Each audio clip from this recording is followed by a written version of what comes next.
subsecretario de Acción Política, Iván Granda, denunció en la Fiscalía a 17 testaferros que tendrían relación con altos funcionarios del gobierno de Rafael Correa. Ecuador aclaró a Bolivia que la ex asambleísta Sofía Espín y el ex superintendente de comunicación Carlos Ochoa son prófugos de la justicia y no sufren de persecución política. Fiscalía no incluyó a Alexis Mera en las investigaciones del caso Odebrecht, a pesar de ser nombrado por un exdirectivo de la constructora, quien afirma que le entregó más de $4 millones. AMT presentará una denuncia por intento de homicidio a conductor que intentó atropellar a un agente de tránsito en el norte de Quito. Detienen a 2 hombres acusados de haber violado a una menor de edad en el sur de la capital. Los antisociales la escondían en uno de sus inmuebles. En lo internacional, Estados Unidos advirtió a Nicolás Maduro que acabará en Guantánamo si no acepta una transición en Venezuela. Además, impresionantes imágenes revelan la tragedia minera que ha dejado al menos 110 muertos en Brasil.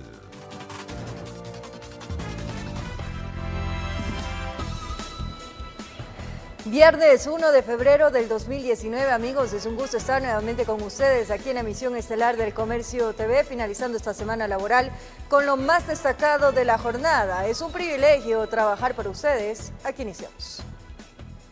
Iván Granda, subsecretario de Acción Política, aseguró que denunció de manera formal a los supuestos testaferros de funcionarios del régimen correísta. Acudió a la Fiscalía a dar esta información. Acompañado de la secretaria jurídica de la presidencia, Johanna Pesantes, el subsecretario Iván Granda acudió al llamado de Fiscalía portando en sus manos la denuncia contra los supuestos testaferros. 17 nombres que involucran a distintos ciudadanos que han tenido relaciones con altos funcionarios del gobierno anterior y que tendrían presuntas responsabilidades de delitos en contra de la administración pública y presunto testaferrismo. Hay relaciones con los ministros, por supuesto, hay relaciones con asesores. La información para llegar a estas personas habría surgido por diferentes medios. Por información de informantes claves, informantes abiertos, medios de comunicación como periódicos digitales. Para que se ejecuten las acciones penales, Grande entregó en detalle la información a la fiscal Ruth Palacios, con quien descartó que exista una especie de pugna de poderes. La fiscal tiene la oportunidad y la capacidad, ella es la dueña de la acción penal, nosotros siempre hemos reconocido esa capacidad, en ese sentido nosotros acudiremos las veces que ella crea conveniente. Además, Pesantes aclaró que por parte del gobierno no hay ninguna iniciativa para impedir que se investigue la causa. Lo que nosotros hemos pedido es el archivo de si existiría alguna causa en contra del doctor Granda, porque el doctor Granda es justamente quien es el denunciante. Los 17 testaferros involucrados estarían vinculados a los sobornos entregados por la constructora brasileña Odebrecht, informó Carolina Basante. Sofía Espín y Carlos Ochoa buscan asilo en Bolivia, así lo confirmaron las autoridades ecuatorianas. El canciller de la República informó que han emitido a sus pares bolivianos los documentos que sustentan el requerimiento judicial que pesa en contra de los hoy prófugos de la justicia. En contra de Sofía Espín, ex asambleísta, y Carlos Ochoa, ex superintendente de comunicación, pesan órdenes de prisión dictadas por la justicia ecuatoriana. En el caso Espín, recordemos que se ha iniciado una investigación, pues la ex legisladora habría intentado persuadir a una testigo del caso del secuestro de Fernando Balda, donde está sindicado el expresidente Rafael Correa. En esta visita, Espín habría supuestamente ofrecido beneficios a la testigo para que se retracte en acusar a Correa. Eso le costó la destitución como asambleísta y un proceso investigativo en la Fiscalía. En cambio, en contra de Carlos Ochoa pesa una orden de prisión por el delito de falsificación de documento público, pues habría sancionado a los medios con una ley que fue reformada por él cuando fue superintendente de comunicación. Tanto Ochoa como Espín hoy buscan asilo en Bolivia. En ambos casos se trata de personas que son requeridas por la justicia. Vamos a seguir esos procedimientos, pero les puedo confirmar que ambas personas se encuentran en Bolivia, mientras en el Ecuador son requeridos para responderle a la justicia. Y ante esta confirmación, el canciller de la República informó este viernes a través de su cuenta de Twitter 8 habrían pedido refugio o asilo en Bolivia, la Cancillería ha informado al Ministerio de Relaciones Exteriores de Bolivia que ambos ciudadanos son buscados por jueces, acusados por delitos comunes, por lo tanto no sufren persecución política. Se espera que con esta comunicación Bolivia no dé paso al pedido de asilo. Pero este viernes también se conoció que Carlos Ochoa habría presentado un recurso de apelación a la orden de prisión que pesa en su contra. El juez que lleva el caso ha afirmado en su providencia que aunque el pedido está fuera de tiempo, remite el expediente para que un tribunal de la Corte Nacional pueda definir el futuro de este pedido. En todo caso, el Estado ecuatoriano espera que Bolivia revise el proceso judicial que pesa en contra de los dos exfuncionarios y no apruebe el pedido de asilo político. Informó Javier Gallo. Iván Saquicela, juez penal de la Corte Nacional de Justicia, solicitó al Interpol que se emita difusión roja para la localización y captura de la exasambleísta Sofía Espín por su condición de prófuga de la justicia. Este jueves se conoció de manera oficial que Espín solicitó refugio al Estado Plurinacional de Bolivia. La exlegisladora es investigada por el delito de oferta de realizar tráfico de influencias, al supuestamente intentar persuadir de cambiar su versión a la exagente Diana Falcón, quien es testigo protegida en el caso del secuestro al político Fernando Valda, por el que también está procesado el expresidente Rafael Correa. Y la Fiscalía General del Estado no encontró fundamentos necesarios para incluir al exsecretario jurídico de la presidencia, Alexis Mera, en las investigaciones dentro del proceso en el caso Odebrecht. Esto a pesar de las delaciones realizadas por altos funcionarios de la empresa, quienes aseguran que entregaron cerca de $4 millones al exsecretario jurídico.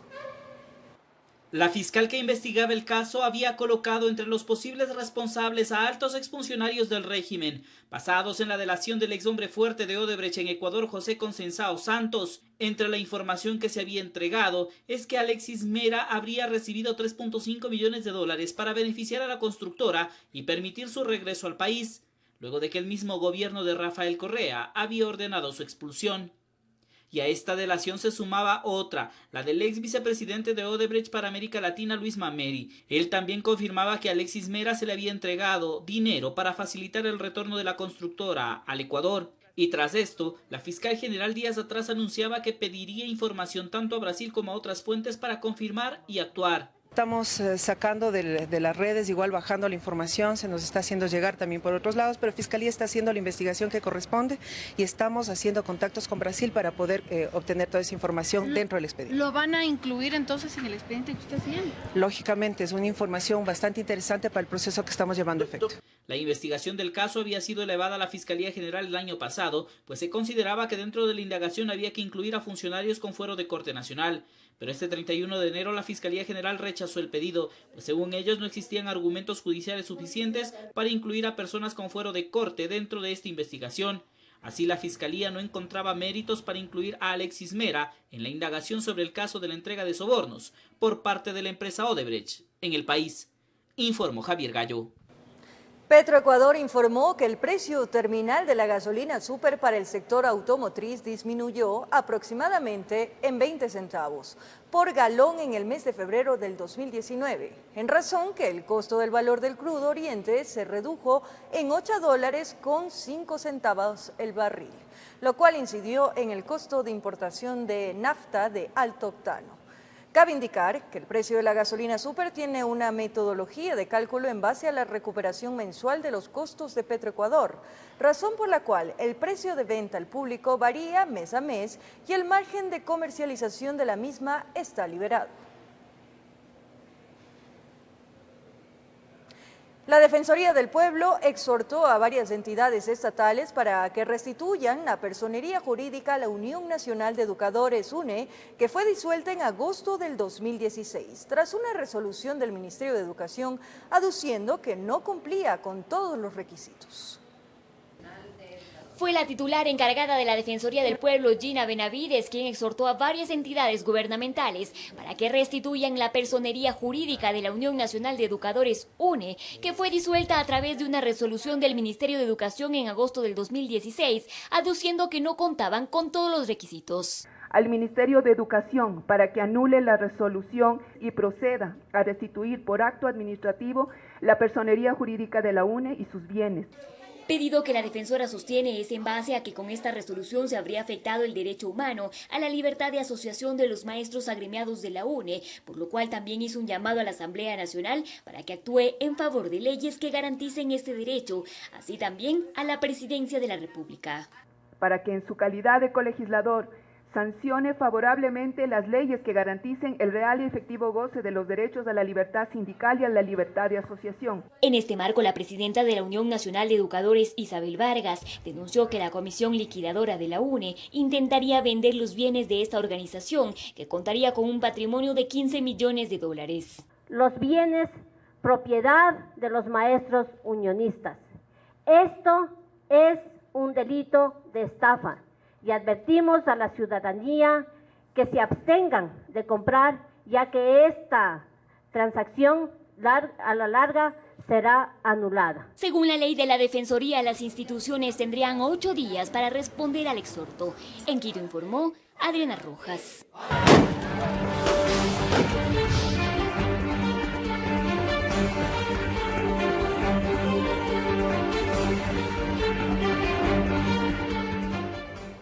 Así es, el mundo continúa hablando de Venezuela. La situación de ese país ha marcado la agenda de la política internacional. Durante esta jornada, el vicepresidente de los Estados Unidos amenazó a Nicolás Maduro si es que éste no abandona el poder. Persiste la presión internacional sobre Venezuela a la espera de que se resuelva un conflicto que ha dividido al país. El vicepresidente de los Estados Unidos, Mike Pence, volvió a enviar un mensaje a Nicolás Maduro. Todas las opciones están sobre la mesa. Y Nicolás Maduro haría bien en no aprobar las resoluciones de los Estados Unidos de América. Mientras que el asesor de seguridad John Bolton dijo que si Maduro no abandona el poder, podría terminar en Guantánamo, Cuba, prisión para sospechosos de terrorismo. Por otra parte, Alemania aseguró que si no se convocan pronto a elecciones, el país europeo reconocerá a Guaidó como presidente. Queremos contribuir asegurándonos de que no haya una escalada, pero que los venezolanos sean capaces de promover sus propios intereses solo es posible, desde nuestra perspectiva, a través de nuevas elecciones. Mientras que el mandatario colombiano Iván Duque asegura que a Maduro le quedan los días contados. Es digno de aplaudir lo que está viendo el mundo, y es que la dictadura de Venezuela le quedan muy pocas horas porque hay un nuevo régimen institucional que se está creando gracias al trabajo que ha jugado Colombia y otros países. La Unión Europea no respaldaría una intervención militar en Venezuela. Italia y Grecia se han negado a reconocer a Guaidó como presidente. Para este sábado se espera una gran movilización en Venezuela convocada por la oposición. Uno de los principales objetivos es el ingreso de ayuda humanitaria al país llanero, hecho que la Cruz Roja ha advertido que esta acción puede ser riesgosa si no se cuenta con los equipos legales del gobierno de Maduro. Durante toda la semana, el oficialismo ha reforzado su trabajo con las Fuerzas Armadas y sus simpatizantes. Estos últimos han salido a las calles a mostrar su respaldo al heredero del chavismo. Informó Valeria Navarro. Representantes de partidos políticos venezolanos que se encuentran en el Ecuador entregaron ante la Cancillería ecuatoriana una solicitud para que el gobierno facilite los mecanismos que permitan crear una plataforma humanitaria para recolectar productos de primera necesidad y enviarlos a Venezuela. Hasta la dependencia del Ministerio de Relaciones Exteriores y Movilidad Humana llegaron varios representantes de partidos políticos venezolanos opositores al régimen de Nicolás Maduro que hacen vida en Ecuador, con el objetivo de presentar una solicitud concreta al gobierno de Ecuador en el marco de la crisis que atraviesa el hermano país. Para solicitarle al gobierno de Ecuador que por intermedio de su Ministerio de Relaciones Exteriores nosotros obtengamos una colaboración en cuanto a lo que es la ayuda humanitaria que tiene que aperturar para Venezuela. En función de eso, estamos solicitando que se dispongan los protocolos que Ecuador tenga bien tener en cuenta para poder permitir esta ayuda humanitaria para Venezuela. Apoyo que va en función de la creación de una plataforma humanitaria que permita la donación y acopio de productos de primera necesidad que luego puedan ser enviados a Venezuela. Porque es sumamente importante que pueda llegar alimentos, que puedan llegar medicinas, que puedan llegar artículos de aseo personal en primera instancia a toda la comunidad venezolana que reside en Venezuela, la comunidad venezolana que reside en el Ecuador, pero a la comunidad ecuatoriana que reside en Venezuela, que también sufre los embates de la dictadura. Es por ello que también exhortaron a organizaciones sociales y religiosas a sumarse a este programa de ayuda humanitaria, que aspiran sea a nivel nacional. Además de ello, mostraron su apoyo al Plan País presentado por el presidente interino de Venezuela, Juan Guaidó, para sacar adelante a su nación, por lo cual empezarán a socializarlo con sus compatriotas residentes en Ecuador. Vamos a presentar el día de mañana en la Cruz del Papa, a partir de las 10 de la mañana, a toda la comunidad venezolana en el Ecuador, específicamente en la ciudad de Quito. Vamos a presentar el Plan País, un Plan País que ha sido construido no solamente por grandes especialistas en Venezuela y en el campo internacional, sino ha sido construido también en función de las peticiones y las necesidades del pueblo venezolano. En Quito informó Adriana Rojas. Retomamos información de interés nacional. Nuevas revelaciones sobre el secuestro y asesinato del grupo periodístico de Diario El Comercio se presentan en la obra titulada Rehenes, elaborada por 2 periodistas ecuatorianos, quienes han revisado más de 40.000 documentos y han realizado varias entrevistas para aportar con la investigación. Rehenes, así titula la obra de los periodistas María Belén Arroyo y Arturo Torres, que habla del por qué un grupo de disidentes de las FARC asesinó al equipo periodístico de Diario El Comercio. No podemos decir quién es culpable y quién no, lo que podemos es entregar la reportería, el resultado de la reportería a través de esta redacción que nos da respuestas de por qué los ejecutaron. Nosotros lo que hemos hecho es presentar tratar de mostrar otras piezas que pueden ayudarnos a entender por qué se desencadenó el asesinato de nuestros colegas. El lanzamiento del libro se realizó la noche del jueves 31 de enero en presencia de invitados, periodistas y los familiares de los fallecidos, quienes aseguraron que la obra revela datos importantes que señalan que Paul, Javier y Efraín sí podían ser liberados el 28 de marzo, cuando se habló que la noticia de Diario El Tiempo de Colombia era falsa. Ahora existen todos los elementos para determinar que efectivamente ese día pudieron haber sido liberados. Ese día no fueron liberados porque los 2 estados incumplieron con su palabra de no realizar operativos ofensivos en el área. Esos operativos ofensivos probablemente desencadenaron el asesinato de Paul, Javier y Efraín. La investigación periodística fue elaborada después de revisar 40.000 documentos para poder descubrir las relaciones familiares, sociales y políticas del peor caso de corrupción en Ecuador. Hay nuevas revelaciones y queremos saber qué tipo de revelaciones y si coinciden o no con nuestros escenarios y con nuestras hipótesis que estamos trabajando.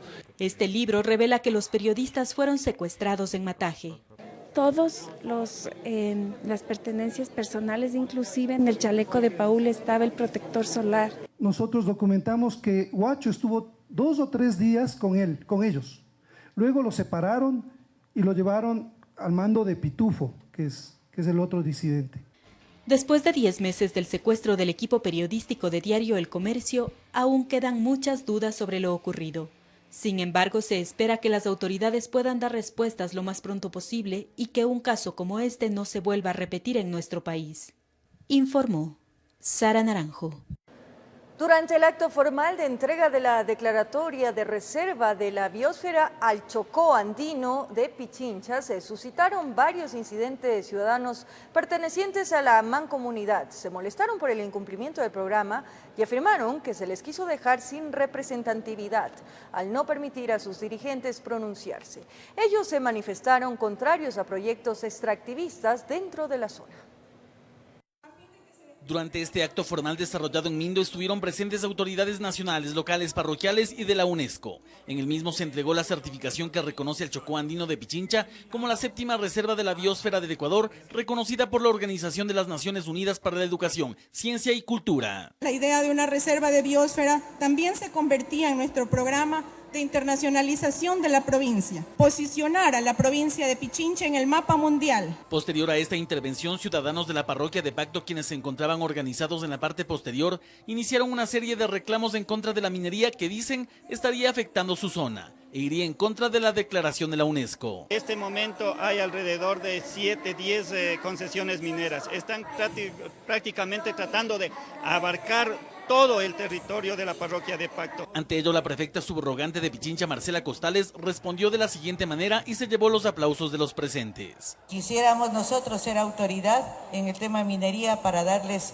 una respuesta sobre esto. Cuando se hizo la marcha de ustedes reclamando que no se graficara las 19 posibles concesiones mineras, y aquí está INTI, ¿saben quién estuvo con ustedes? Estuve yo en la caminata. Pero los reclamos continuaron y tornaron aún más tenso el evento, al punto que la prefecta, el delegado del Ministerio de Ambiente y otros de los presentes de la mesa directiva salieron del lugar, razón que molestó a los ciudadanos de la mancomunidad. Aquí ya están hablando solamente el Consejo Provincial, le dieron el espacio a UNESCO, pero a la gente de las juntas parroquiales, de los GATS cantonales, de la mancomunidad, no le quieren dar la palabra. Cuando todo parecía haber terminado mal, un poco desconcertada, la alcaldesa de San Miguel de los Bancos, Zulema Pizano, llamó nuevamente a la calma e incluso invitó al exministro de Ambiente, Tarcisio Granizo, quien se encontraba entre los presentes, a pasar al frente como invitado de honor. Con vergüenza ajena ofrezco las disculpas.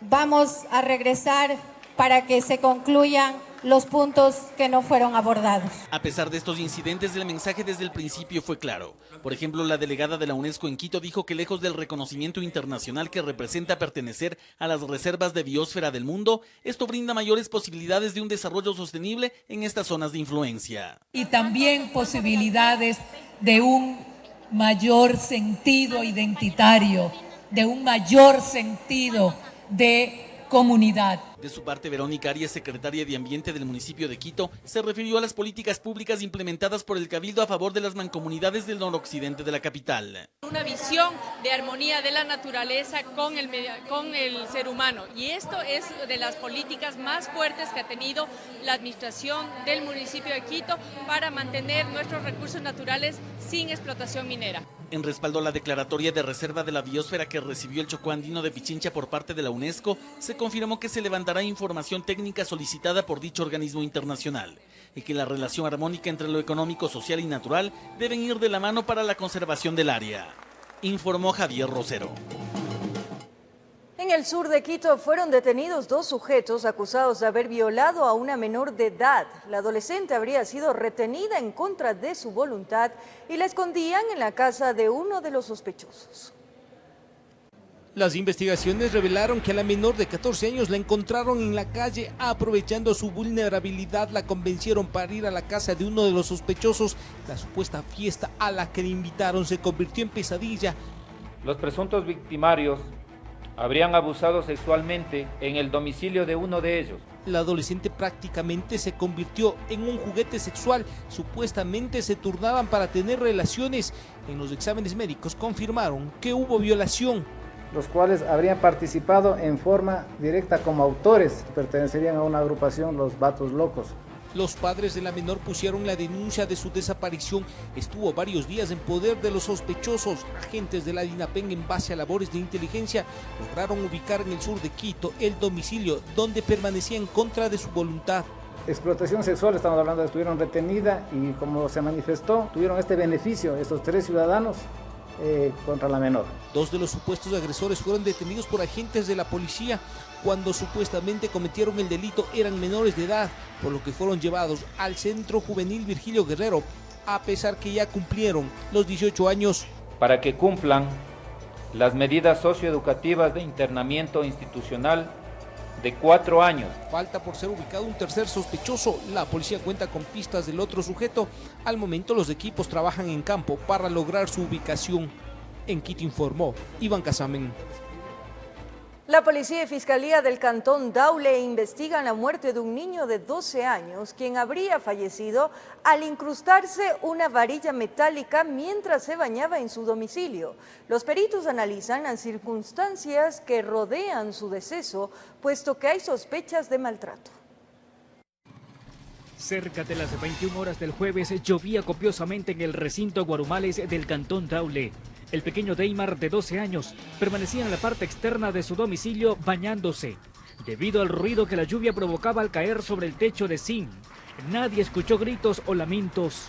Una de las versiones expresa que solo lo vieron cuando entró a la vivienda, con la herida a la altura de sus costillas del lado izquierdo, solicitando que lo lleven de inmediato a un hospital. El chico ha andado y se ha resbalado y se ha enterrado esa varilla.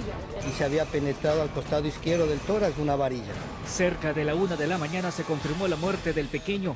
Por pedido de la Casa de Salud, la DINASER emprendió una investigación que tiene como principales sospechosos a sus progenitores. Aparentemente hay una contradicción porque no hay ninguna varilla en el sector. Eso al momento está ya la Fiscalía tomando las versiones y viendo si es realidad lo indicado. La Fiscalía del Cantón Daule se vio copada por la presencia masiva de familiares del pequeño. Ellos aseguran que la pareja es inocente y que todo sería parte de un accidente. Una chica que no tiene esa tendencia pues a maltratar a la criatura.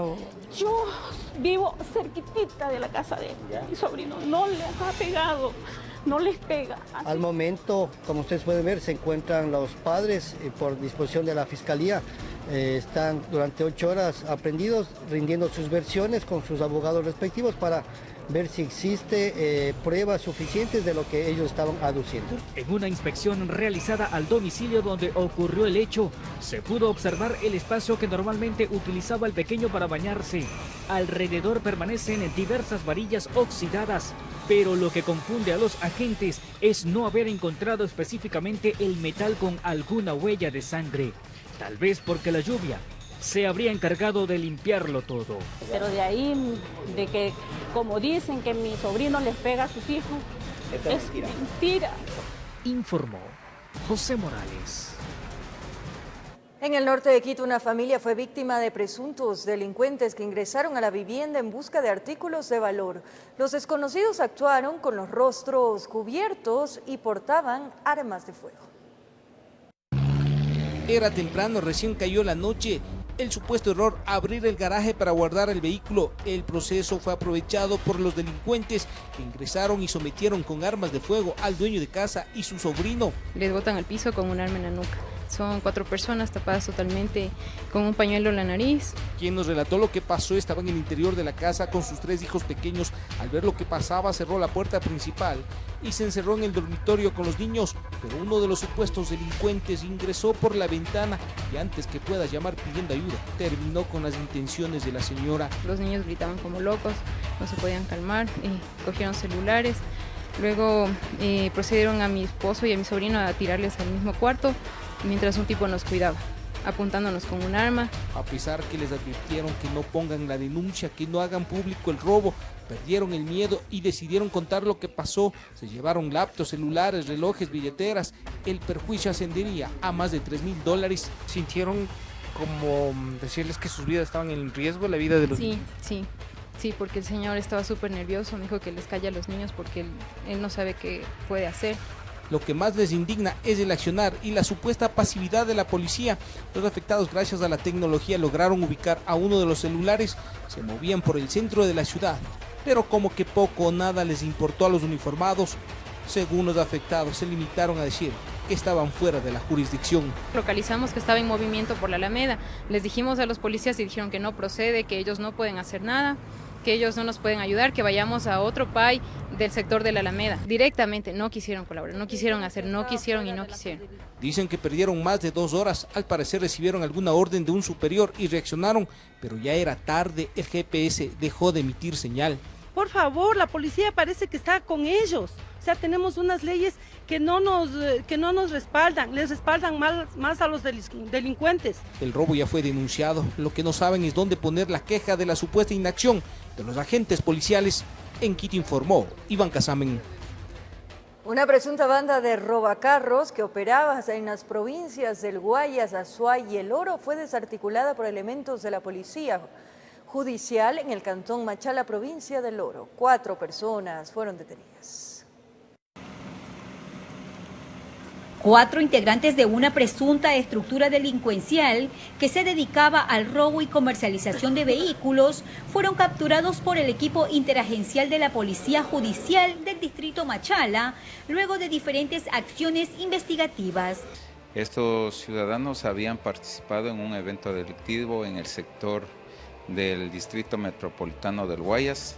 La detención de los sospechosos y la retención de estos dos carros se produjo en el sector de la ferroviaria al norte de Machala, donde los presuntos delincuentes trataban de comercializar uno de los automotores que en días anteriores habría sido robado en la ciudad de Guayaquil. Ubicando el vehículo color concho de vino marca Chevrolet, al cual proceden a pedir los documentos sin poder justificar.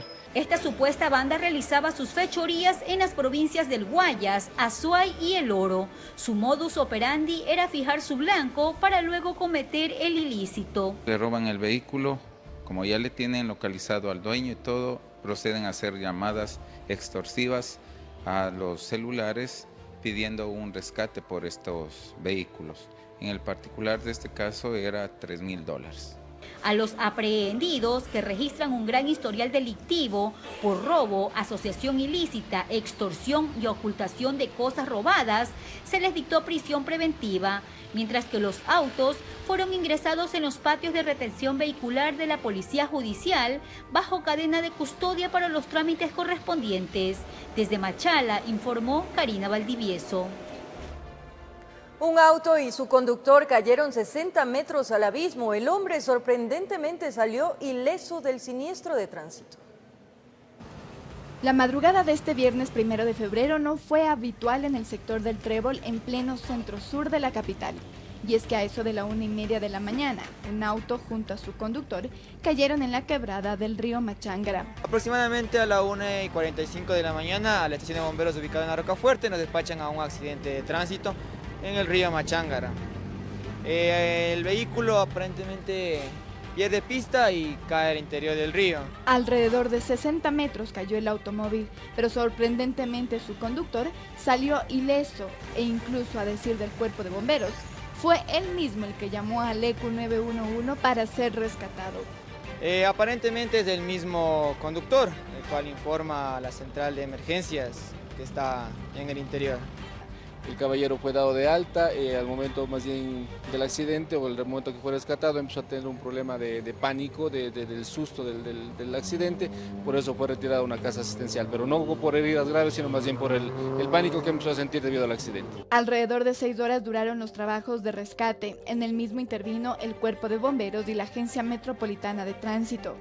En el lugar de igual manera brindamos seguridad hasta la extracción del vehículo, los cuales se llevan al patio a cargo de Agencia Nacional de Tránsito. Según Santiago Molina, representante de la Agencia Metropolitana de Tránsito, se le realizaron pruebas de alcoholemia al conductor que resultaron negativas, por lo que se presume que se pudo haber quedado dormido y por ello perdió pista y cayó.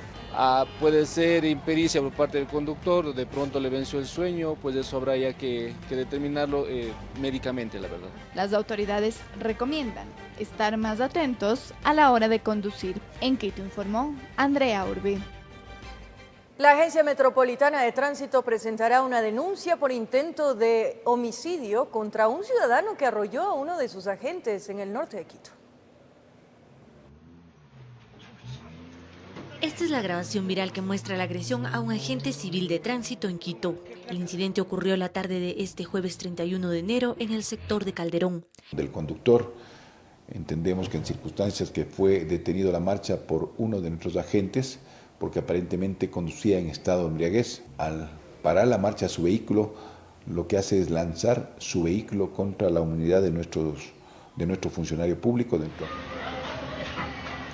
El agente se incorporó con la ayuda de 2 ciudadanos y rápidamente emprendió una persecución para detener al agresor. Sin embargo, no lo consiguió. No se quiere detener. La marcha del vehículo se le pide que se detenga, no quiere el señor. Deténgase, por favor, caballero. Afortunadamente, el individuo ya fue identificado.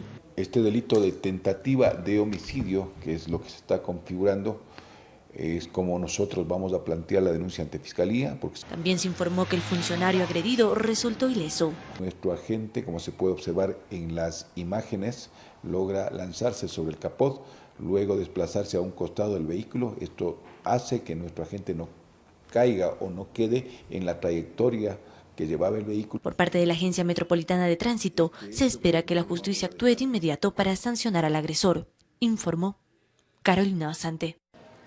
Momento de nuestra primera...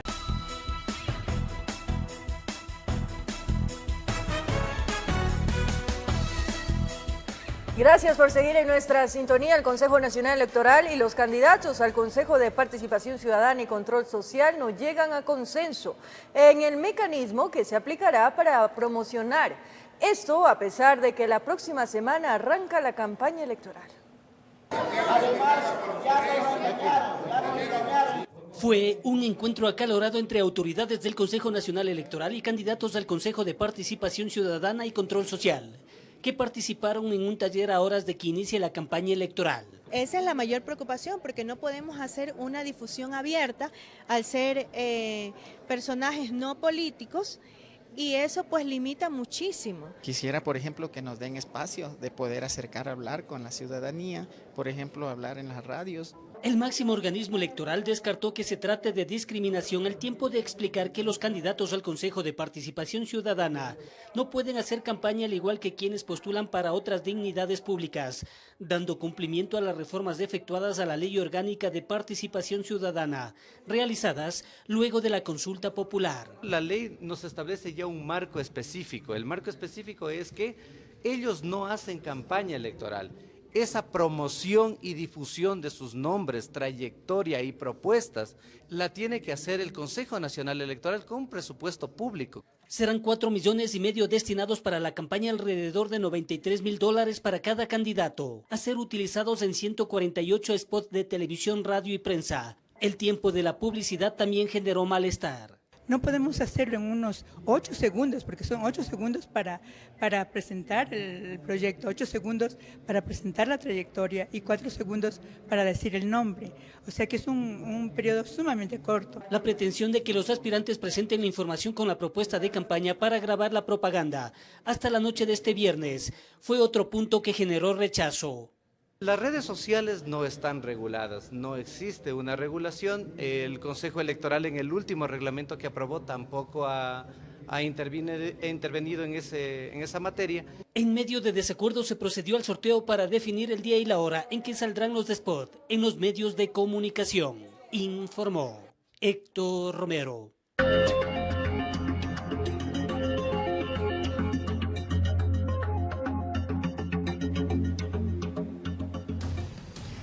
Hoy en Conociendo al Candidato les presentamos a un nuevo postulante a la alcaldía de Quito. Se trata de José María Vázquez Castro. Él tiene 59 años de edad.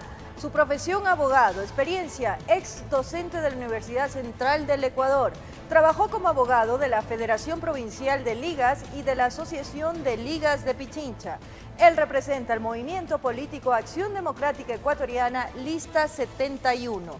Su principal eje de trabajo es impulsar la legalización de viviendas y construcciones. Además propone un plan de vivienda y eliminar el impuesto verde. Conozcamos más. Encontramos al abogado José Vázquez en su oficina, donde funciona la sede del movimiento al que representa Acción Democrática Ecuatoriana. Por más de 35 años ha trabajado de cerca con la comunidad, en las ligas barriales, en proyectos de legalización de predios, por lo cual aceptó la propuesta de candidatura al sillón municipal. En los primeros 30 días que estemos en la alcaldía de Quito, dictaremos una ordenanza municipal por la cual se regularice los fraccionamientos de los predios del Distrito Metropolitano de Quito en las condiciones en que están en la actualidad, así como también la regularización de las construcciones. Plantea un modelo de gestión que asegura una administración municipal productiva, una ciudad que tenga un plan maestro de movilidad. Que se abra una nueva avenida paralela a la Mariscal Sucre y una nueva avenida paralela a lo que es la avenida Simón Bolívar, que es mucho más barato, mucho más eficiente y cruzaríamos Quito alrededor de 60 a 100 kilómetros por hora. Propone un plan de vivienda en predios municipales con el fin de ayudar a quienes más lo necesitan. Hacer edificios de 15 pisos, de 6 departamentos cada uno, entre 80 y 100 metros, no menos. Y tendrían un costo subsidiado que no será más allá del 50% del valor real. Otra de sus propuestas es que la revisión vehicular esté a cargo del municipio. Además, considera que se debe eliminar el impuesto verde. Propiciaré una reforma para que se derogue ese impuesto, porque este impuesto supuestamente reemplazaría a que se eliminen a que que se tenga que subsidiar la gasolina, y ahora nos han levantado los subsidios y nos cobran por los dos lados. José Vázquez, esquiteño, estudió en la Universidad Central del Ecuador. Señala que trabajará por una ciudad diferente. Informó Priscila Cadena. Ahora vamos a conocer al postulante a la prefectura del Guayas. Se trata de Leonardo Escobar. Él tiene 70 años de edad. Su profesión, ingeniero agropecuario. Experiencia, empresario, diputado nacional entre 1984 y 1988, ministro de Agricultura en el 2004. Él representa al partido Adelante Ecuatoriano, Adelante Lista 7. Una de las principales propuestas de Leonardo Escobar es precisamente la competencia administrativa de la Unidad Nacional de Almacenamiento. Les tenemos un reportaje a continuación. El viernes nos vamos a Wuhan. A Leonardo Escobar le llovían las propuestas, dice, desde la extrema izquierda, el centro funcional, hasta la derecha dogmática. 8 partidos tienen nombre y apellidos. Y si me obligan a decirlos, los diré con nombre y apellido. Tomé una decisión con mi esposa y me dijo, a la carga. Y ya estamos aquí. Estamos con Álvaro Noboa. Porque él también quiere generar plazas de trabajo a través de una fuerza productiva, de la que hoy todos hablan precisa. Lo vengo diciendo 20 años. Me alegra que los candidatos aprendan y quieran volver la mirada al campo. Hemos perdido 500.000 hectáreas que significan 600.000 puestos de trabajo. Importamos de Vietnam 1.200.000 sacos de café. Con al menos 8 libros publicados, decidió dejar las fincas de Balsar y Balao porque le urge ponerle botas al Consejo Provincial. Que la Unidad Nacional de Almacenamiento de Arroz y Maíz pase las competencias a la prefectura, para que los arroceros sean sus propios productores y compradores. De esa manera solucionamos un incendio. Pero para lograr cualquier cometido en los campos de Guayas, el crédito a través de la banca pública es condición sine qua non. El exsecretario de Estado afirma, no solo piensa canalizar la liquidez con Banecuador y la CFN, y a tasas menores del 5% que existe en el mundo. Vamos nosotros a hacer con la empresa privada una mancomunidad. Su plan también incluye políticas y acciones de prevención del consumo de drogas en los jóvenes, arte y deporte para sacarles la H de la cabeza. Llevar música, llevar arte, pintar murales en los cantones, levantarle la autoestima. Mientras, ajusta los tiempos entre algunas entrevistas y las camionetas para las caminatas, antes de que las encuestas empiecen a marcar tendencias, informó Jorge Escobar. Seguimos en el Comercio TV. 2 personas resultaron heridas en un aparatoso accidente de tránsito entre 2 vehículos pesados. El percance vial se registró en la vía El Triunfo Bucay, provincia del Guayas.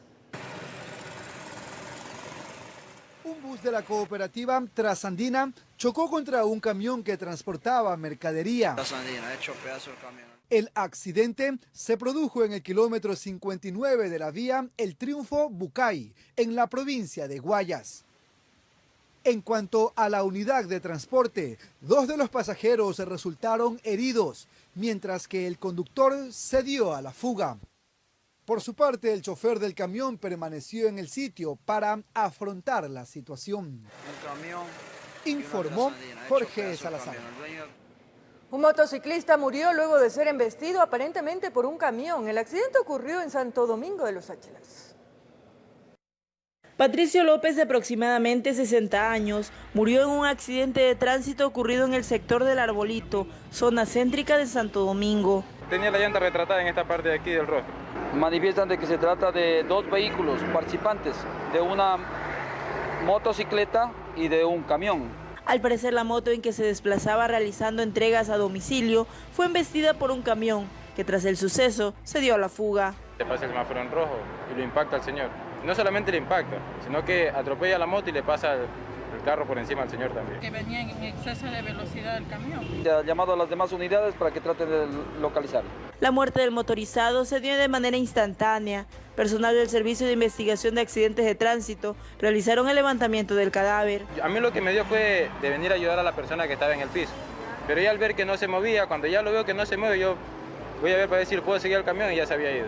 Los peritos del CIA acudieron al lugar y ellos son los que van a establecer posterior en las investigaciones respectivas con las huellas y elementos de juicio suficientes que se tienen aquí en el lugar, establecerán los grados de participación. Se investiga quién fue el causante del accidente, que enluta a otra familia santodomingueña. Y a lo que pedimos a la ciudadanía es que conduzca con responsabilidad, valorando la vida, que es lo más importante, conduciendo siempre a la defensiva, estar atento a actos erróneos que pueden cometer otros conductores. Desde la provincia de Sáchila informó Gisela Moreira Lor.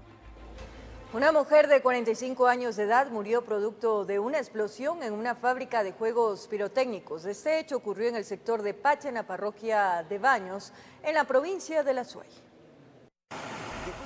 Una vez alertados de la emergencia de un posible incendio, miembros del cuerpo de bomberos llegaron al sector de Pacha de la parroquia Baños de Cuenca. Ya en el sitio, constataron que no se trataba de un flagelo, sino de una fuerte explosión en un polvorín donde se dedicaban a la elaboración de juegos pirotécnicos. Esparcido los materiales, el bloque, la construcción mixta que tenían en el lugar, totalmente destruido en el suelo. Verificando que efectivamente se trata de una explosión o una ignición del material explosivo que estaba almacenado dentro del polvorín. La explosión cobró la vida de una mujer de 45 años de edad que se encontraba al parecer laborando en el lugar. El cuerpo se encuentra destrozado por la explosión. Pudimos verificar una persona de 45 años de sexo femenino que ha fallecido producto de la explosión. Debido a este fallecimiento, miembros especializados en explosivos, tanto de la policía como del ejército, se hicieron cargo de las investigaciones para llegar a saber los motivos de la explosión. El levantamiento de indicios y evidencias del lugar en donde se produjo la explosión. La detonación destruyó una pequeña casa y el sector del polvorín. La vecindad, así como las viviendas aledañas al lugar de la tragedia, no sufrieron ningún daño, salvo el gran susto. El lugar donde fue la explosión es una bodega, aislado ya de la vivienda donde ellos fabrican estos juegos artesanales. Según los informes de las autoridades, la actividad a la que se dedicaba la fallecida sí tenía los permisos correspondientes. Verificar que el hijo de la señora fallecida es quien es el propietario o quien tiene los permisos para la fabricación.